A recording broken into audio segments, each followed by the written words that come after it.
नमस्कार दोस्तों, स्वागत है आप सभी का अपना YouTube channel success academy for you में। मैं एनके सिंह आप सभी का स्वागत करता हूं इस YouTube चैनल पे।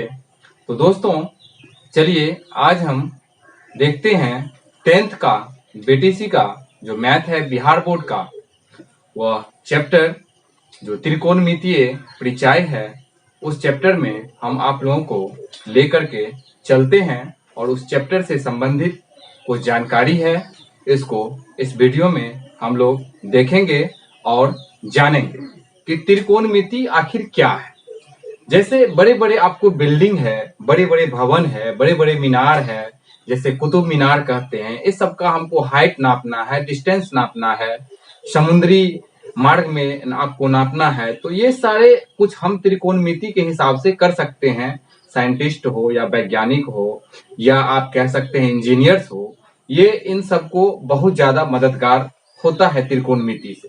ठीक है दोस्तों, तो हम समझने का प्रयास करते हैं त्रिकोणमिति के अनुसार कि किस प्रकार का त्रिकोणमिति है, और यह जो वीडियो है आपको इंट्रोडक्शन समझिए, परिचय समझिए इस चैप्टर को। तो चलिए देखते हैं हम लोग। जैसे कि आप जानते हैं त्रिकोणमिति में सबसे पहले एक त्रिभुज लेते हैं और यह त्रिभुज 90 डिग्री के एंगल पे बनाते हैं। ठीक है दोस्तों, जब ये कोण 90 डिग्री बनता है इस त्रिभुज में, तो हम लिख सकते हैं ए बी सी। अब यहाँ पे मैटर करता है कि आपको पाइथागोरस प्रमेय आता होगा। पाइथागोरस प्रमेय कहता है कि कर्ण स्क्वायर, ठीक है दोस्तों, बराबर लंब स्क्वायर जोड़ आधार स्क्वायर होता है। ठीक है, इसमें अगर आपको लंब निकालना है तो लंब स्क्वायर बराबर हो जाता है कर्ण स्क्वायर माइनस आधार स्क्वायर। ठीक है, उसके बाद आप अगर आधार निकालना चाहते हैं तो आधार स्क्वायर बराबर हो जाता है कर्ण स्क्वायर माइनस लंब स्क्वायर। तो सबसे पहले बात ये रहा कि आखिर त्रिभुज में हम कर्ण कैसे जानेंगे, लंब कैसे जानेंगे और आधार किस प्रकार से जानेंगे। तो यह मेन फैक्टर बनता है कि आप किस प्रकार से निकाल सकते हैं। तो मान लेते हैं आपका एक क्वेश्चन है कि कह रहा है एक त्रिभुज ABC में, ठीक है दोस्तों, कोण C है। कोण क्या है? C है। तो आपको सबसे पहले यह ध्यान में रखना है और देखना है कि अगर आपको वह त्रिभुज समकोण है या न्यून कोण है, तो अभी हम लोग 10th के बेस पे अगर देखेंगे तो त्रिभुज समकोण या न्यून कोण ही लेंगे। तो सबसे पहला जो बात है, आपको समकोण कहा गया, तो समकोण के ठीक सामने वाले भुजा जो होता है दोस्तों, वह क्या कहलाता है? कर्ण कहलाता है, जिसको हम हाइपोटेनस कहते हैं। ठीक है दोस्तों, क्या कहते हैं? हाइपोटेनस, जिसको हम इंग्लिश में या तो आप के से सूचित कर सकते हैं, डिनोट कर सकते हैं, या आप एच से डिनोट कर सकते हैं। ठीक है दोस्तों, तो इसमें बहुत ही चर्चित एक ट्रिक है, छोटा सा, जो भी आपको समझ में आए उसको ले लेना है। जैसे एक ट्रिक है कि लाल बट्टे, ठीक है दोस्तों, लाल बट्टे कक्का। क्या है? लाल बट्टे कक्का, यानी लाल एल मतलब होता है लंब, के मतलब कर्ण, ए मतलब आधार, और के मतलब कर्ण, एल मतलब लंब और ए मतलब आधार। और एक सूत्र ये भी है, क्या है दोस्तों, कि पंडित भोला प्रसाद PBP बट्टा हरी हरी बोल। क्या है दोस्तों? हरी हरी बोल, यानी HHB। आप यह सूत्र पे भी बना सकते हैं। P मतलब परपेंडिकुलर, B मतलब बेस आधार, ठीक है दोस्तों, H मतलब हाइपोटेनस कर्ण होता है। तो इसी की मदद से हम पहचानेंगे और क्वेश्चन को सॉल्यूशन करेंगे। तो सबसे पहला जो काम रहा आपका, वह क्या होगा कि हमें त्रिभुज को पहचानना है और उसमें कर्ण कौन सा है, आधार कौन सा है और लंब कौन सा है, इस चीज को पहचानना पड़ेगा। तो सबसे पहले बात आपको करना क्या है त्रिभुज पे, कि जो कोण, ठीक है दोस्तों, जो भुजा समकोण हो, इसके ठीक सामने वाला भुजा क्या कहलाता है? कर्ण कहलाता है। ठीक है दोस्तों, अगर आपको कोण सी दिया हुआ है, तो जो कोण रहे उसके ठीक सामने वाला भुजा दोस्तों लंब कहलाता है। क्या कहलाता है? लंब कहलाता है। परपेंडिकुलर कहते हैं, या तो आप पी से डिनोट, ठीक है। और जो बच गया आपको तो वही तो कहलाएगा आधार। क्या कहलाएगा? वह आधार कहलाएगा। यानी या तो बी से डिनोट करिए या आप ए से डिनोट करिए। ये आप पे डिपेंड करता है कि आप कौन सा सूत्र लेंगे। और मेरा माने तो मैं कहूंगा आपको कि लाल बट्टे काका ही लीजिए, क्योंकि आसान है और ये भूलने वाला चीज भी नहीं है। छोटा सा चीज है कि लाल बट्टे काका। अब ये पंडित भोला प्रसाद हरि हरि बोल थोड़ा बड़ा सा नाम है, तो यह कभी भूल भी सकते हैं और कभी याद भी रह सकता है। इसीलिए आप मेरे अनुसार अगर देखेंगे तो आप यही लीजिए, लाल बट्टे काका। तो अब हम लोग देखेंगे, इसमें पहचान गए। अब जैसे देखिए दूसरा त्रिभुज हम लेते हैं। यह तो आपको निकल गया कि यहाँ पे हम लिख सकते हैं, क्या लिख सकते हैं? त्रिभुज ए सी बी, यानी कोण क्या है? कोण सी था आपका। ठीक है दोस्तों। अगर हम इसी प्रकार से दूसरा त्रिभुज एक लेते हैं और दूसरा त्रिभुज में आपको कह दे, तो ये तो समकोण है, तो आपको पता है, फट से कह दीजिएगा आप कि इसके सामने वाला भुजा कर्ण हो जाएगा। ठीक है दोस्तों। और यहाँ पे आप B है, अगर ये कोण A है, ये C है, तब हम क्या करेंगे? अब यहाँ पे ऊपर में हमको यह कोण दिया हुआ है, थीटा का मान, थीटा कौन सा दिया हुआ है, यानी कोण थीटा का वैल्यू ये देगा।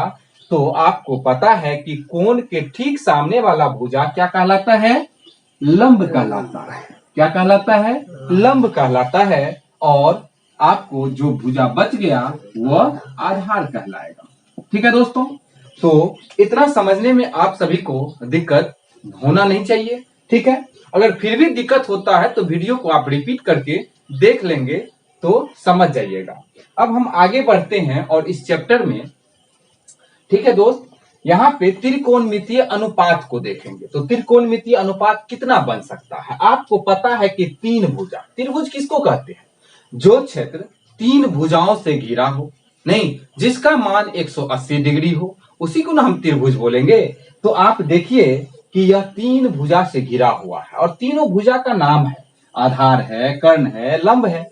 तो हम जो अनुपात निकालेंगे तो आप लिखेंगे त्रिकोणमितीय अनुपात। तो त्रिकोणमितीय अनुपात लिखेंगे दोस्तों, अनुपात। तो कितना अनुपात बन सकता है? तो आप बताइए। एक बार तो ये तीनों बन जाएगा, तीनों का रिलेशन से हो जाएगा। और दूसरी बार इसको उलट उलट करके हम बना सकते हैं। नहीं, जैसे इसमें आप देखेंगे तो पहला क्या बनेगा सो बताइए। तो इसमें 6 आइडेंटिटी होता है। क्या सब होता है? तो आपको पता होना चाहिए। साइन ए होता है, जिसको साइन थीटा कहते हैं। उसके बाद कॉस ए होता है, उसके बाद टेन ए होता है। और आपको पता है कि साइन कॉस टेन है, तो टेन का सीधा उल्टा कॉट हो जाता है और कॉस का सीधा उल्टा सेक हो जाता है। ठीक है दोस्तों। और साइन का कोसेक हो जाता है। ठीक है, कोसेक। इसमें आप देखेंगे तो आप महसूस करेंगे कि इसका उल्टा ये, इसका उल्टा ये, इसका उल्टा ये होता है। अभी हम आपको प्रूफ करके दिखाते हैं कैसे उल्टा हुआ। तो देखिए, यह याद करने के लिए आपको लाल बट्टा काका का जरूरत पड़ेगा। यानी लाल बट्टे काका देखना है तो साइन थीटा, इसको आप मान लीजिए साइन, इसको मानिए आप कॉस, इसको मानिए आप टेन। ठीक है। और इस पे बैठा दीजिए। अगर कोई पूछे आपसे साइन थीटा मतलब क्या होता है, साइन ए का मतलब क्या होता है, तो आप बताइए कि साइन ए का मतलब होता है एल बट्टे के। यानी आप कह सकते हैं क्या दोस्तों कि लंब बट्टे आधार। क्या कहेंगे? लंब बट्टे कर्ण। क्या होगा? लंब बट्टे कर्ण होगा। ठीक है। अब चलिए, लंब बट्टे कर्ण हो गया। और कॉस का मतलब क्या होता है? तो आप देखिए ए बट्टे के, यानी आधार बट्टे, आप कह सकते हैं आधार बट्टे क्या है? कर्ण है। नहीं, आधार बट्टे कर्ण, तो यानी ए बट्टे, आप क्या कहेंगे? ए बट्टे के होगा। नहीं, ए बट्टे के हो जाएगा। यहाँ एल बट्टे के था। अब चलिए टेन में, तो टेन में आप देखिए क्या होगा? एल बट्टे ए होगा। यानी यहाँ पे टेन में लंब बट्टे क्या होगा? आधार हो जाएगा, यानी L बट्टे आप A रख सकते हैं। ठीक है दोस्तों, अब देखिए कैसे उल्टा है। तो आप अगर कहीं जाते हैं तो सीधी रास्ता से जाते हैं। आप अगर यहां से मान लेते हैं दिल्ली की ओर चलेंगे बिहार से, तो बिहार टू दिल्ली जाइएगा। अगर दिल्ली से बिहार आना है तो फिर दिल्ली से पकड़ के ना बिहार आना पड़ेगा, आप तो फिर बिहार नहीं आइएगा। तो यही बात यहाँ पे है। तो जाते समय ऐसे जाएंगे और आते समय भी इसको घूम करके सीधा ऐसे आइएगा, न कि इधर से। तो आप देखेंगे 10 का उल्टा होता है कॉट, यानी इसको उलट दीजिए। यानी कॉट लेना है तो 10 को उलट दीजिए। उलटिएगा तो यहाँ पे क्या आइडेंटिटी हो जाएगा दोस्तों? ये हो जाएगा आधार बट्टे लंब। क्या हो जाएगा? आधार बट्टे लंब। आप देखिए आधार बट्टे लंब है ना, ए बट्टे एल, उलट गया। अब आपको लेना है सेक, तो सेक लेना है तो कॉस का उल्टा है, कॉस को उलटिए। कॉस को उलटिएगा तो क्या मिलेगा आपको? के बट्टा ए, यानी कॉस को उलटिएगा तो के बट्टा ए, यानी आपको मिल जाएगा कर्ण बट्टा, ठीक है दोस्तों, क्या मिल जाएगा? कर्ण बट्टा आधार। ठीक, और कोसेक में क्या मिलेगा आपको? कोसेक में आपको मिल जाएगा, साइन को उलटिए तो साइन को उलटिएगा तो क्या मिल जाएगा? कर्ण बट्टा लंब।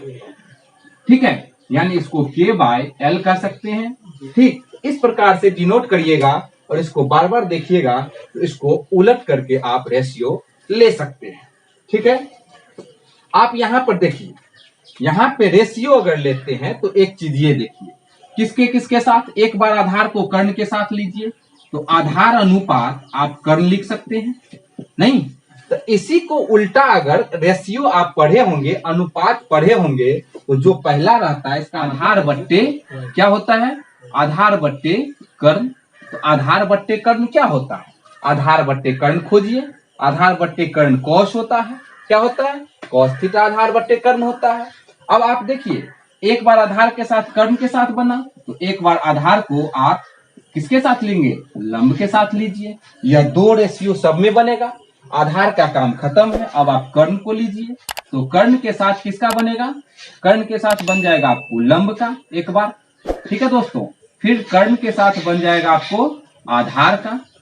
कर्ण वाला खत्म हो गया, अब आपको लंब लेना है, तो लंब के साथ एक बार बन जाएगा कर्ण का, और लंब के साथ एक बार बन जाएगा आपको आधार का। ये रेशियो बनता है। तो इसको उलट करके आप यानी बट्टा में लिख सकते हैं। जैसे आधार बट्टे कर्ण ये हुआ, तो आधार बट्टे लंब हो जाएगा ये। ठीक है दोस्तों, इसके बाद आपको लंब बट्टा कर्ण ये हो जाएगा, कर्ण बट्टा आधार ये हो जाएगा, और लंब बट्टा कर्ण हो जाएगा, और लंब बट्टा आधार हो जाएगा। तो इस प्रकार साइन कॉस टेन 3 आप याद रखेंगे और 3 एटो याद हो जाएगा आपको। साइन कॉस टेन का उल्टा होता है, जैसे साइन का उल्टा कोसेक, कॉस का उल्टा सेक, टेन का उल्टा कॉट। ठीक है दोस्तों।